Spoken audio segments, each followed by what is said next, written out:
Welcome to r/Tales from Tech Support, where we get to have a little chuckle at the technologically disadvantaged. Like me. I'm Uncle Reddit, and have I got a story for you. Well, hey guys, happy Friday. Today I got Quarter with me. Yep. She doesn't care. Let's read some stories. CEO almost fired me on the spot. So I worked at a tech support for a big German retailer, and the CEO's laptop needed some updates on several programs. Because we weren't allowed to push that remotely on him, his rule. I go into his office and he was already annoyed about the fact that it was going to take longer than 2 seconds. So he said he was going on a break. I do the thing and left. It took me 30 seconds. I get a call from him 5 minutes later. "You messed up my computer. My screen is flashing and I can't press anything. Get in here now." Sweat pouring down my back as I took the elevator and came back in. "What the heck did you do? I can't do anything here without you guys messing up every little thing. I swear I'm getting a whole new department if this stuff happens again." I looked, screen flashing, couldn't even get to reboot. Panic intensifies. I look over to his side of the desk and there's a remote numpad with a folder on the enter key. I pushed the folder off the thing and couldn't hide the grin off my face. This didn't happen, okay? Don't tell anyone downstairs." That's the first thing I did. Condescending jerk. Yeah, first of all, you ain't gonna talk to me that way. I don't care if I messed it up or not. I had a manager in an office I worked in once who, he was about 5'4", 5'5", and, I never had a problem with the guy when I first started working there, but he definitely had what I call little dog syndrome. Just yap, yap, yap, yap, yap, yap, yap. And, one day he started acting like that with me, cussing up one side of me and down the other. It wasn't even something that I had anything to do with. I'm not even sure where he was coming from with this stuff, but I told him, I said, "You better watch how you talk to me. I don't really need this job that bad." Yeah, he wouldn't let up, so he ended up learning the hard way. Oh well. We already tried to fix it ourselves. Hello again. While looking through the comments on my last post, I remembered a story a coworker once told me. Let's call him Tim. Tim once worked as a service technician for a rather large company which sold printers among other things. He normally drove to customers to repair everything printer related. Once a customer called complaining about one of their printers, one of those big office printers, not the small ones you put on your desk, important later on, not feeding paper incorrectly. Tim thought about some things that might cause this problem while driving something around 300 kilometers to them. Tim was warmly welcomed and was given some coffee before they sent him out to the office the printer was located in. He came into the office and asked where the printer was. They told him they tried to fix it themselves, so they moved it into another office for space reasons. He was handed a jar full of screws, which was oh my god. He was handed a jar full of screws, which was suspicious by itself, and walked to the other office. Turns out by fixing it themselves, they meant taking the whole darn thing apart. Every screw they could find was in said jar. The smaller parts like motors, smaller plastic stuff and such were sorted in another jar, and bigger parts from the housing were just laying around the office. They even took the gearbox apart. After a minute of awkward silence, they asked him if he could put it back together. He told them that putting the printer back together was most likely more expensive than just buying a new one, but they insisted. Tim called his boss to ask what to do. Boss approved to putting it back together. So he took his time putting it back together, which took around 9 hours. Remember, everything. Every single piece, every single screw, resulting in a massive bill. They never heard from this customer again. Probably some higher up complained about his more than stupid decision. I really don't know what's going on in some people's heads. Sometimes I'm glad that such people don't drink from the bucket while cleaning. ETA. Yes, everything worked fine after the reassembly. A small sensor somewhere caused the initial problem. It wasn't even replaced, just thoroughly cleaned. I don't understand. Listen, I'm a tinkerer at heart. I'm not afraid, generally speaking, to take things apart, see what makes them tick, and put them back together. Sometimes you win, sometimes you don't. But that part's on me. I wouldn't take somebody else's equipment and do that with it. Unless they specifically paid me to do it, then sure, it's your dime, whatever. I'm not saying I wouldn't maybe take off, a cover here or a cover there, just to kind of poke around and see if there's something obvious. And that's about where I would draw the line. Let's let the pros handle what the pros do best. Amazing. You keep sending us bad parts. So this happened sometime in the late 90s. I was working for a company that sold and leased new and used IT equipment of all types. At the time, Sun Microsystems equipment were hot items and was a major part of the business at the time. This story is about the EX500 series, X being 3, 4, 5, or 6 depending on how many CPU or memory or I/O slots in the system. It was an easily upgradable system until you were maxed out on slots. Now normally most people would fill these slots with CPU, memory, or I/O boards and connect a hard drive array for storage, but you could purchase a hard drive board for the system. It was the same footprint as the CPU and memory and I/O boards. You just needed the plug and a SCSI cable to an I/O and terminate the last hard drive. Okay, on to the story. I got an order one morning for a hard drive board for the EX500 system. I pulled one from inventory, finished my paperwork, and dropped it off in shipping. A couple days later, I had the sales guy freaking out since the customer claimed the board was bad. I showed him my test results, I keep great records, and said maybe something happened to it in shipping. Anyway, I pulled another from inventory, brought it to the lab, and fired it up. Tested it for a few hours and took it to shipping in the afternoon. They overnighted it to the customer. All is well, right? Next day, I have the sales guy, along with his and my boss, screaming about me sending out defective product. I tried to assure them everything was properly tested, but y'all know how that goes over. Anyway, after getting my butt chewed on for a while, I pulled another from inventory, brought it in the lab, and started testing. In the meantime, we get deliveries, and the first board I sent came back. I grabbed it and hooked it up with the other that was testing, and wouldn't you know, it works perfectly. I inform my boss and continue testing until late afternoon. I take the third board down to shipping, and again it gets overnighted to the customer. Next day, everyone's yelling again that I'm sending defective product. At least this time my boss stood up for me since I showed him all the test results before shipping, and the first board tested fine and was returned to inventory. Finally, they decide they'll have the customer IT guy call me and try to resolve the issue. After chatting with him for a while, going over everything I could think of, I said, "It sounds like you've tried everything that I would. Maybe you have a bad SCSI cable?" He replied, "SCSI cable?"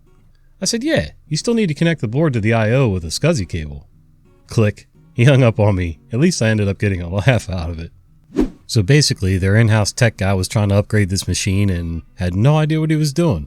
Guess he just figured you could just plop the board in there and it would work. It's kind of like putting in new spark plugs and forgetting the spark plug wires, I guess. Maybe. When users blatantly ignore me. Sometimes this job is just a fever dream, but I was able to extract this one. I once had someone at a nearby company blatantly ignore me so many times that I went down there to prove I was right. I've been trying to direct them to plug their computer into a specific wall port, Ethernet, that I knew was patched in. They insisted that the port didn't exist as there was a printer there, and that instead it must be this port. Only this port doesn't work. Insert snide remarks about not doing your job here. I'm sure you all know what "there's a printer in the way" means. I've been trying to explain that the printer had been moved in the way of the port. They insisted that it had always been there. This person sits with their back to this printer every single day. I don't even work there and I knew it had been moved. But this tossing F-wit, this unmoving, unbreathing, unthinking golem of a human being was adamant that it had been there since the dawn of time, and that there was no port there, and no, they wouldn't be checking just in case. So I hop on my bike, fly there in a fit of rage, walk in, say hello, move the printer, and gesture at the lovely patched wall ports. I'd like to be able to end this story by saying that I took the law into my own hands and went down in a blaze of glory, but I suppose the satisfaction of making them look like a twat is enough. Oh my god, that's just pure laziness, man. And again, like we talked about last time, people who are usually wrong the most have the most confidence in their answers and their decision-making skills. It's amazing. They have no right to. I just realized how much clearer my voice is compared to the last few videos.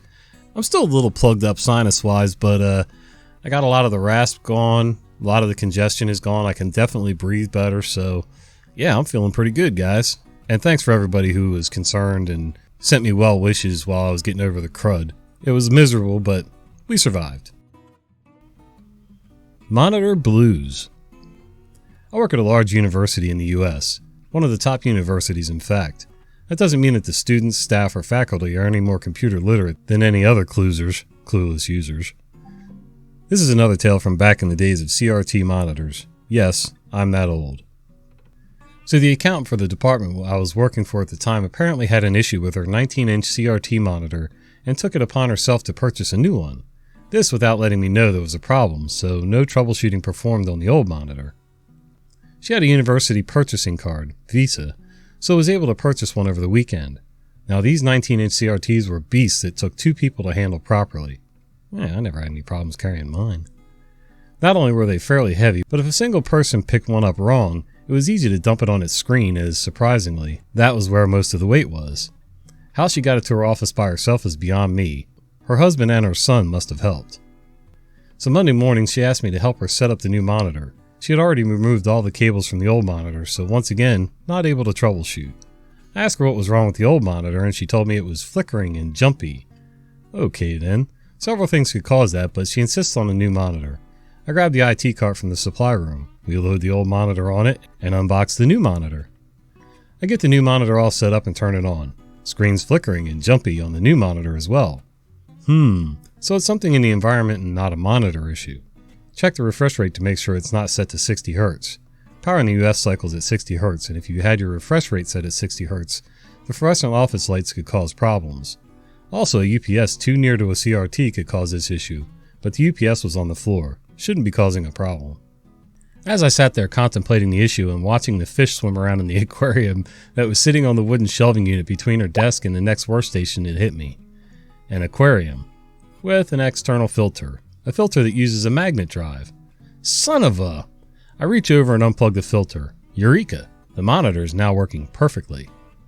Apparently, when I asked if she had changed anything recently, nothing meant I moved the filter from the far end of the aquarium to the end closest to the monitor.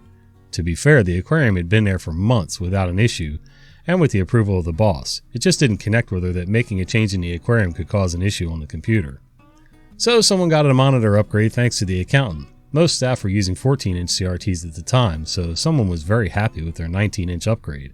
Still though, I sometimes go home with a headache from beating my head against the desk. Yeah, I don't think I ever had any problems carrying my old 19-inch CRT monitor. Now, he's right. All the weight was on the glass front end, so that's the side I always had against my stomach. When I picked it up, that way it kind of leaned into me, but even my wife was able to move one once. Man, I remember those things. We thought we were hot stuff when we got 19-inch monitors, boy. I'm happy with my 22-inch monitors here. Now it seems like everybody's getting, 30-inch monitors and big boys. I don't have that big a desk, as you can see. Send me the website that these credentials are for. Sharing a story from my project manager. One particular user at client keeps sending their username and password in a plain text email with multiple CCs. PM kept telling them not to do that, resetting their password and sending it to them with a one-time secret link, and the user would then do the exact same thing again. Finally, PM got fed up and asked for advice in our chat. Senior Dev advised him to change their password, wait for them to complain, and then inform them that their account was compromised by sharing their password over email. However, PM went ahead and took a more drastic approach and straight up deleted their account. Oh my gosh. After their account was deleted, user sent another email with a screenshot of a completely different website. At this point, PM asked them, "What exactly are you trying to do?" and informed them that this was not a website we manage. The user wrote back, "Send me the URL for these credentials." Paste username and password in plain text. Well, cat went away. People are just too bullheaded for their own good, man. The more you tell them not to do something, it seems like the more they're going to do it. It's like telling my kids, don't touch the hot stove. It's hot. It'll burn. Ouch. And they do it anyway. And we're talking about middle school kids here. Poor guy deletes mail app. It's worse than I thought. I think we've all heard stories about people somehow deleting apps they shouldn't be able to delete. This one just keeps going though. So I used to work in a call center for an American phone service. Sells phones, doesn't make them. I'd get plenty of calls about poor connection and data. Even one lady who insisted I was Samsung and lying to her about working for service provider. One day I get a call from a guy asking for help because he deleted his mail app. Now I was 100% allowed to just give him contact info for the phone manufacturer, but it was a slow day and he seemed nice, if clueless, so I decided to walk him through it. Tried turning it off and on again, didn't work. Me, okay sir, please open the app store. Him, what? Me, it's blue and looks like a... Him, okay, I found it. Me, alright, now search for mail. Him, how do I do that? Me, see the little space at the top with the magnifying glass? Tap that. Him, no, oh yes, okay. Me. Now type mail and hit enter. Him. Okay. Stops for a second. I just see fitness apps. Me. What? Realizing, oh no, not mail, M-A-L-E. Search for mail, M-A-I-L. Him. Oh, okay. Now what? Me. Do you see a picture with an envelope on it called mail? Him. Yes. Me. Perfect. Download that. Him. How? Me. Oh boy. Okay. There should be a little cloud icon. Hit that. Please don't require a password. Him. Got it. Me. No password required. Thank God. Alright, you got it. Just open that app and we should be all good here. Him. It says I need to sign into my email account. Me. Alright, just put in your username and password. Okay, I'm going insane just typing all this again. He didn't remember his password and was absolutely helpless at resetting it. I helped him through it, but he got stuck on making a password that meets security requirements. I tried just asking him to make sure it had a capital, number, and a special character. Then he asks, how? I ended up having him tell me what he was trying to set his password to and telling him character by character what to type as his new password. At least in the end, he had his mail app again. Oh man, that's a tough one. I'm still trying to figure out how people delete so many apps by accident. There are some apps that I thought were native to certain phones and couldn't be deleted like that, but maybe I'm wrong. Or maybe it was an aftermarket one that, I don't know. Well, hey guys, if you enjoyed this content, do me a favor and click this video here on the screen. I think you're going to enjoy that one too. See ya!